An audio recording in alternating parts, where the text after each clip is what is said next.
Hello, नमस्कार, वणक्कम। आज हम इस वीडियो में करने जा रहे हैं मल्हार टेक्स्ट बुक का छठा चैप्टर, जो कि है एक छोटी सी कहानी, एक टोकरी भर मिट्टी। एक टोकरी भर मिट्टी एक बड़ी सीख सिखाती है कि किस तरह से हम दूसरों की तरफ बर्ताव करते हैं और किस तरह का अच्छा बर्ताव हमें हमेशा करना चाहिए। तो इस कहानी को पढ़ते हैं।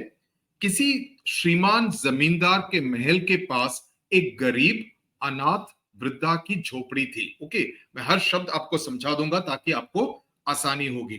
श्रीमान बेसिकली विद रेस्पेक्ट की तरह के साथ कहा गया है। जमींदार वो व्यक्ति होता है जो कि किसी ना किसी तरह की भूमि का मालिक होता है।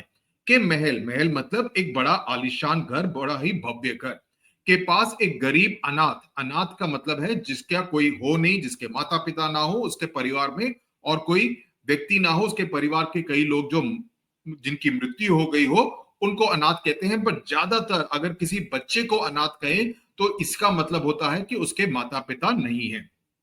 वृद्धा का मतलब है कोई जिसकी जिनकी काफी उम्र हो गई हो। झोपड़ी का मतलब यानी कि घास फूस या मिट्टी की बनी हुई छोटी सी एक कुटिया। जमींदार साहब को अपने महल का अहाता उस झोपड़ी तक बढ़ाने की इच्छा हुई। अहाता का मतलब हुआ कि आगे का इलाका, यानी कि बड़ा या खुला आंगन, राइट। तो उस उनकी चाह थी कि वो झोपड़ी तक का, झोपड़ी जहां पर थी उतना बड़ा उनका आंगन हो, राइट। वृद्धा से बहुत तेरे कहा, तो वृद्धा यानी कि बूढ़ी स्त्री से उन्होंने अनेक बारी कहा कि अपनी झोपड़ी को वो हटा ले, लेकिन पर वह तो जमाने से वहीं बसी थी। लेकिन वो काफी समय से, काफी सारे वर्षों से उसी जगह पर, उसी झोपड़ी में रहती थी, तो वो जगह छोड़कर नहीं जाना चाहती थी। उसका प्रिय पति और इकलौता पुत्र, पति मतलब हर डियर हस्बैंड, और उसका एक ही पुत्र था, भी उसी झोपड़ी में मर गया था। यानी कि उसी झोपड़ी में उनकी दोनों की मृत्यु हुई थी। पोतहू भी एक 5 बरस की कन्या को छोड़कर चल बसी थी। यानी कि उनकी, उसके पुत्र का की जो पत्नी थी, उसकी भी मृत्यु हो गई थी, और उसकी एक 5 साल की बच्ची थी, यानी कि इस वृद्ध महिला की पोती, उस कन्या को छोड़कर वो भी स्वर्ग सिधार गई थी, यानी कि उनकी भी मृत्यु हो गई थी। अब यही उसकी पोती इस वृद्ध अवस्था में एकमात्र आधार थी। तो उसके रहने का बेसिक उद्देश्य यही था कि वो उस छोटी सी 5 साल की पोती की देखभाल कर सके उनकी ओल्ड एज में। वृद्ध अवस्था मतलब ओल्ड एज, वृद्ध अवस्था। जब उसे अपनी पूर्व स्थिति की याद आती, पूर्व स्थिति मतलब उसके पुराने दिनों की याद आती, तो मारे दुख के फूट फूट कर रोने लगती। तो वो काफी रोने लगती जब उनको काफी दुख होता। और जब से उसने अपने श्रीमान पड़ोसी की इच्छा का हाल सुना, और जब से उन्होंने जमींदार की बात सुनी कि वो चाहते हैं कि वो इस झोपड़ी को छोड़कर कहीं और चले जाएं, तब से वह मृत प्राय हो गई थी। यानी कि it was almost like she was dead, उनको उन I mean she was severely disappointed, उनमें काफी निराशा हो गई थी और एक तरह से मरी जैसी हो गई थी। उस झोपड़ी में उसका ऐसा कुछ मन लग गया था कि बिना मरे वहां से वे निकलना ही नहीं चाहती थी। कि हालांकि वो झोपड़ी काफी गरीब जगह, गरीब लोग की जगह के रहने की थी और उसमें कोई भी सुविधा नहीं थी, लेकिन चूंकि उसके साथ उसकी काफी सारी भावनाएं जुड़ी हुई थी, तो वो नहीं चाहती थी कि वो बिना मरे उस झोपड़ी को छोड़कर कहीं जाए। श्रीमान के सब प्रयत्न, प्रयत्न मतलब ऑल हिज एफर्ट्स, निष्फल, निष्फल मतलब failures, that is did not succeed. तो हालांकि जमींदार ने काफी कोशिश की, लेकिन वो उसको वहां से निकाल नहीं पाए। तब वे अपनी जमींदारी चाल चलने लगे। कि तो उन्होंने अपनी जमींदारी, अपने जमींदार की तरह उन्होंने अपना दिमाग लड़ाया और उन्होंने चाल चलने की सोची। बाल की खाल निकालने वाले वकीलों को, यानी कि बाल की खाल मतलब जो कि काफी बारीकी से काफी जो काम करते हैं, काफी चालाकियां करते हैं, उन जैसे वकीलों की थैली गरम कर दी। यानी कि उनको पैसा दिया, उन्होंने अदालत से उस झोपड़ी पर अपना कब्जा कर लिया और अदालत के सहारे, अदालत के जरिए उन्होंने उस झोपड़ी पर अपना कब्जा जमा लिया। यानी कि उस बूढ़ी औरत को उस झोपड़ी में से निकाल दिया और वृद्धा को वहां से निकाल दिया। बेचारी अनाथ तो थी ही, पास पड़ोस में कहीं जाकर रहने लगी। तो वो पास पड़ोस की किसी जगह पर वो जाकर रहने लगी, क्योंकि उसका तो और कोई दुनिया में नहीं था सिवाय उस पोती के। एक दिन श्रीमान उस झोपड़ी के आसपास टहल रहे थे, टहल मतलब he was strolling around that हट, और लोगों को काम बतला रहे थे, कि लोगों को ये काम बता रहे थे कि उनको क्या काम करना है। तो इतने में वो वृद्धा हाथ में एक टोकरी लेकर वहां पर पहुंच गई। तो जैसा कि आप इस तस्वीर में देख रहे हैं, एक टोकरी को लेकर वो वृद्ध महिला वहां पर पहुंच गई। श्रीमान ने उसको देखते ही अपने नौकरों से कहा कि उसे यहां से हटा दो। तो जमींदार को यह लगा होगा कि ये वापस अपनी कुटिया पर, अपनी झोपड़ी पर कब्जा जमाने के लिए आई है, तो उन्होंने अपने लोगों से कहा कि इसको तुरंत यहां से हटा दो। लेकिन वो गिड़गिड़ाकर मतलब वो एक तरह से विनती कर रही थी कि महाराज अब तो झोपड़ी तुम्हारी ही हो गई है, मैं उसे लेने नहीं आई हूं। तो वो अपनी पोजीशन को क्लैरिफाई करती है कि मैं उसे लेने नहीं आई हूं, महाराज क्षमा करें। तो एक विनती है, अगर आप मुझे आज्ञा दें, आप मुझे फॉरगिव करें, तो मैं आपसे एक रिक्वेस्ट करना चाहती हूँ, विनती करना चाहती हूँ। जमींदार साहब के सर हिलाने पर उसने कहा, जमींदार ने अपना सर हिलाया कि हाँ बोल सकती हो। तो उसने कहा, जब से ये झोपड़ी छूटी है, जब से मैं इस झोपड़ी को छोड़कर दूसरी जगह पर गई हूं, तब से मेरी पोती यानी कि उसकी जो 5 साल की जो पोती है, उसने खाना पीना छोड़ दिया है। यानी कि वो बिल्कुल भी खाना खाने से मना कर रही है, वो बिल्कुल भी खाना नहीं खा रही है। तो इसकी वजह से वो काफी परेशान है, यानी कि उसकी जो दादी है वो काफी परेशान है। मैंने बहुत कुछ समझाया पर वह एक नहीं मानती। मैंने उसको काफी समझाने की कोशिश की, लेकिन वो बिल्कुल नहीं मानती है। यही कहा करती है कि वह अपने घर चल, वहीं रोटी खाऊंगी, कि वो अपने घर यानी कि इस झोपड़ी में आएगी तभी वो खाना खाएगी। अब मैंने ये सोचा कि इस झोपड़ी में से मैं एक टोकरी भर मिट्टी लेकर, कि यहाँ की जो मिट्टी जहां पर वो बड़ी हुई है 5 साल तक, और जहां पर मैंने भी कई साल बिताए हैं, तो मैं यहां से एक टोकरी में थोड़ी सी मिट्टी लेकर चली जाऊं और उसका चूल्हा बना। चूल्हा क्या होता है? वो गैस स्टव होता है जहां पर आप खाना बनाते हैं, स्पेशली गरीब इलाकों में।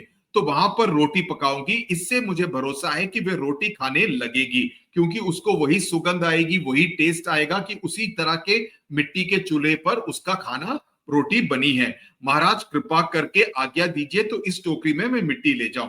श्रीमान ने आज्ञा दे दी, क्योंकि उनको लगा होगा कि इसमें कौन सी बड़ी बात है, मिट्टी तो मांग रही है, मिट्टी का क्या दाम है, मिट्टी का क्या मोल है, मिट्टी की क्या वैल्यू है, तो ले जाने दो, और एक छोटी सी टोकरी में ही तो ले जाना चाहती है। वृद्धा झोपड़ी के भीतर गई। वहां जाते ही उसे पुरानी बातों का स्मरण हुआ। स्मरण मतलब remember, she remembered all the old things when she entered the हट। और उसकी आंखों में आंसू की धारा बहने लगी, यानी कि आंखों में से उसके आंसू बहने लगे।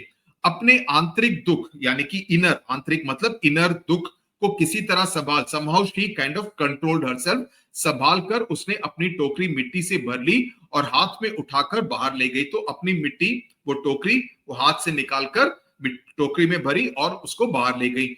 फिर हाथ जोड़कर श्रीमान से प्रार्थना करने लगी, महाराज कृपा करके इस टोकरी को जरा हाथ लगाएं, जिससे कि मैं इसे अपने सर पर धर लूं मतलब I can take it and keep it on my head. तो if you can just help me lift it, थोड़ा सा इसको उठाने में सहायता कर देंगे तो बड़ी कृपा होगी। मैं इसको अपने सर पर रख लूंगी और अपने सर पर लेकर इसको अपनी दूसरी जगह पर ले जा सकूंगी जहां पर मेरी पोती है।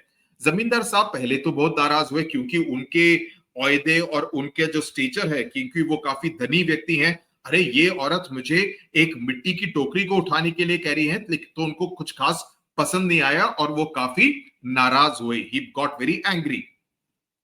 पर जब वो बार बार हाथ जोड़ने लगी, वो काफी रिक्वेस्ट करने लगी और पैरों पर गिरने लगी कि प्लीज मेरी ये टोकरी उठा दो ताकि मैं इसको अपने सर पर रख सकूं, तो उनके भी मन में कुछ दया आ गई। He felt pity on her. किसी नौकर से ना कहकर आप ही स्वयं टोकरी उठाने को आगे बढ़े। तो उन्होंने ही किसी नौकर को नहीं बुलाया, बल्कि खुद ही उस टोकरी को उठाकर उसके सर पर रखने के लिए, उन्होंने मदद करने के लिए वो आगे बढ़े। जो ही टोकरी को हाथ लगाकर ऊपर उठाने लगे, त्यों ही देखा, जो ही मतलब जैसे ही, त्यों ही मतलब वैसे ही। ओके, ये पुरानी तरह की हिंदी है, अवधि हिंदी है, जहां पर बोलते हैं जो ही मतलब कि जैसे ही टोकरी को हाथ लगाकर ऊपर उठाने लगे, वैसे ही देखा कि ये काम उनकी शक्ति से बाहर है। यानी कि उस टोकरी का वजन जिसमें मिट्टी भरी थी, वो इतना अधिक हो गया था, इतना ज्यादा हो गया था कि वो जमींदार उस टोकरी को उठा ही नहीं पाया। हालांकि उस टोकरी को वो अंदर से, झोपड़ी से बाहर तक, वो वृद्ध महिला अपने आप ही लेकर आई थी, लेकिन अब इस टोकरी को जमींदार उठा नहीं पा रहा था। फिर तो उन्होंने अपनी सब ताकत लगाकर टोकरी को उठाना चाहा। फिर जिस स्थान पर टोकरी रखी थी वो वहां से एक हाथ भी ऊंची ना हुई, तो उस जमीन से वो टोकरी को एक हाथ यानी कि 1 फुट भी ऊपर उठा ना सके। वे लज्जित होकर, means he felt very humiliated, very insulted होकर कहने लगे, नहीं ये टोकरी हमसे ना उठाई जाएगी, कि मैं इस टोकरी का वजन नहीं उठा पाऊंगा। ये सुनकर वृद्धा ने कहा, महाराज नाराज ना हो, आपसे तो एक टोकरी भर मिट्टी उठाई नहीं जाती, और इस झोपड़ी में तो हजारों टोकरियां मिट्टी पड़ी हैं। यानी कि अगर आप इस झोपड़ी में से मिट्टी को सभी निकालने की कोशिश करेंगे तो उसके अंदर तो आप पाएंगे इसमें हजारों टोकरियां मिट्टी की भर जाएंगे, राइट। उसका भार आप जन्म भर कैसे उठा सकेंगे? यानी कि पूरी जिंदगी आप उस मिट्टी का भार, जिस मिट्टी से आपने मुझे और मेरी पोती को अलग किया है, उस मिट्टी का भार आप पूरी जिंदगी कैसे उठा पाएंगे? तो ये काफी बड़ी बात कह दी है, क्योंकि उस झोपड़ी की मिट्टी में उनकी यादें बसी हैं। उस झोपड़ी की मिट्टी में उन्होंने अपना पूरा जीवन व्यतीत किया है, तो उनकी भावनाएं उसमें मिली हुई हैं। जैसे कहते हैं ना कि अगर आप किसी पुराने घर में रहते हो जिसमें आपका पूरा बचपन बीता हो और कई साल बाद आपको उस घर को बेचना पड़े, तो वो सिर्फ घर नहीं होता, वो सिर्फ ईंट और दीवारों का घर नहीं होता, उसमें आपकी भावनाएं, आपकी मेमोरीज जुड़ी हुई होती हैं। तो इसी का वजन काफी ज्यादा है और वही उस जमींदार से उठाया नहीं जाता है। तो जमींदार साहब धन मत से गर्वित हो, तो यानी कि विद वेल्थ, ओके, से गर्वित हो, अपना कर्तव्य भूल गए थे। Because of his wealth and stature he was feeling very proud, और he had forgotten his duty. पर वृद्धा के उपयुक्त वचन, but the right thing said by the elderly person, woman, सुनते ही उनकी आंखें खुल गई। So he realize his mistake, उन्होंने उनको अपनी गलती का एहसास हो गया। अभी तक तो वो काफी गर्व में थे कि मैं अपने धन के बल पर कुछ भी हासिल कर सकता हूं, इसीलिए उन्होंने वकीलों को लगाकर किसी ना किसी तरह से अपना केस अदालत में जीत भी लिया था। लेकिन जिस तरह की बड़ी बात, ये इस पूरी स्टोरी का सार है। This is the most important paragraph, और मैं गारंटी के साथ कहता हूं कि इस स्टोरी में से इस पैराग्राफ पर आपसे प्रश्न जरूर पूछा जाएगा। तो उनकी आंखें खुल गई। कृतकर्म का पश्चाताप, यानी कि उन्होंने जो काम किया उसका एक तरह से उनको काफी पश्चाताप, यानी कि अपनी गलती पर काफी दुख और पछतावा हुआ, राइट। तो उन्होंने वृद्धा से माफी मांगी और उसकी झोपड़ी उसको वापस कर दी। यानी कि मैं माफी चाहता हूं, आपसे क्षमा चाहता हूं, आप अपनी झोपड़ी वापस लीजिए। मैं सही में, जैसा कि कहा, मैं जन्म भर भी इस झोपड़ी की मिट्टी का भार कभी भी नहीं उठा पाऊंगा। तो ये कहानी लिखी है माधव राव सप्रे ने। मैं उम्मीद करता हूं कि आपको ये कहानी समझ में आ गई है। इसका पूरा सार क्या है, जैसे मैंने कहा, ये वाला पैराग्राफ सबसे ज्यादा इंपॉर्टेंट है। तो आपको इस कहानी में क्या हुआ वो तो आपको जानना ही होगा। इसमें जो कठिन शब्द है, जिस मुहावरे का इस्तेमाल किया गया है, उन सभी पर आपको ध्यान रखना पड़ेगा। फॉर एग्जाम्पल, ये मुहावरा सबसे खास है, ये वाला, ओके।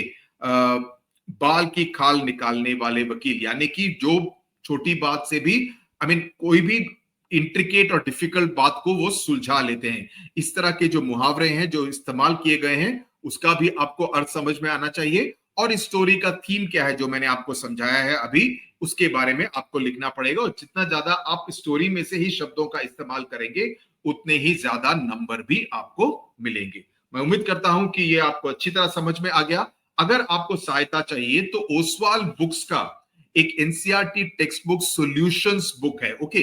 oswalbooks.com पर जाइए, वहां पर आप मेरा ऑथर कूपन कोड का इस्तेमाल कर सकते हैं, उससे आपको और अधिक डिस्काउंट भी मिलेगा, राइट। इसमें आपको फायदा ये होगा कि सभी पाठ का तो सॉल्यूशंस मिला है, इसके साथ साथ अगर आपको ये किताब नहीं लेनी है तो कोई बात नहीं, बिकॉज सभी कुछ तो मैं यहां समझा दूंगा।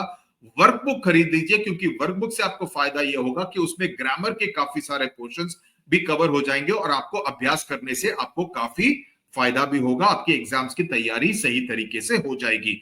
तो ओसवाल बुक्स के social science, mathematics, English, science, Sanskrit और हिंदी, इन सभी के वर्कबुक्स को आप खरीद सकते हैं ताकि आपके पास एक क्वालिटी किताब होगी।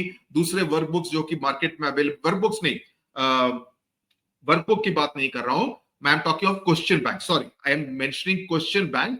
क्वेश्चन बैंक को खरीद लीजिए, उससे आपको काफी फायदा होगा। जो बाकी वर्कबुक्स मार्केट में है वो कोई खास क्वालिटी के नहीं है। और इसमें आप oswalbooks.com में जाके सुधीर 10 का इस्तेमाल करेंगे कूपन कोड का, तो आपको और एडिशनल डिस्काउंट भी अवश्य मिलेगा। चलिए चलते हैं अगले चैप्टर से, में आपकी से फिर मुलाकात होगी। तब तक के लिए नमस्कार, टाटा, बाय बाय, जय हिंद।